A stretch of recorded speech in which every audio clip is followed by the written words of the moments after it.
Super film present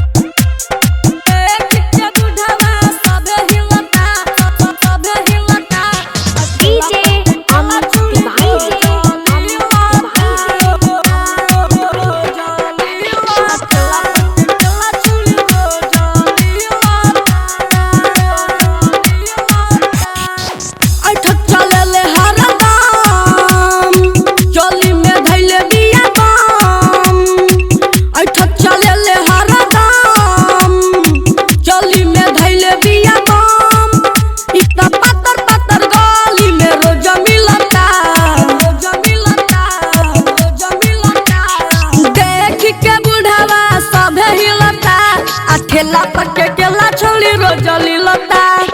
देख के बुढ़ावा सब हिलता ठेला पके केला छोड़ी रोजली लता डीजे अमित देख के बुढ़ावा सब हिलता ठेला पके केला छोड़ी रोजली लता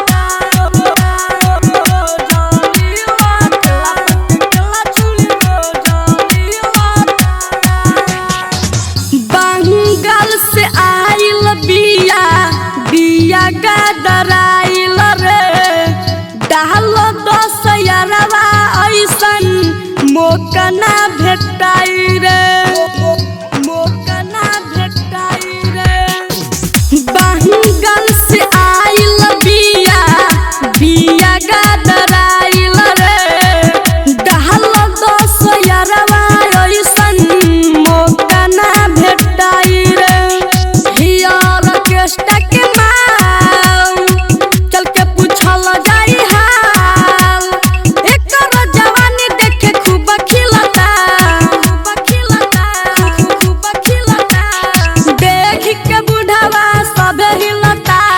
ठेला पके केला छोड़ी रोजली लता देख के बुढ़ावा सब हिलता ठेला पके केला छोड़ी रोजली लता डीजे अमित देख के बुढ़ावा सब हिलता ठेला पके केला छोड़ी रोजली लता सुपर रिकॉर्डिंग स्टूडियो आदापुर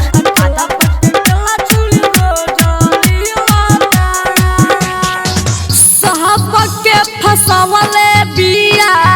कमर हिला के बस में ही कोइले बिया कन्हखी दबा के सहब के फसवले बिया कमर हिला के बस में ही कोइले बिया कन्हखी दबा पैसा लुटावता रे सब हमसे न रहल जाई अब शिवा मसवरिया की गाना बजता देख के बुढ़ावा सब हिलता ठेला पके केला छोड़ी रोजली लता देख के बुढ़ावा सब हिलता ठेला पके केला छोड़ी रोजली लता सुपर रिकॉर्डिंग स्टूडियो आदापुर।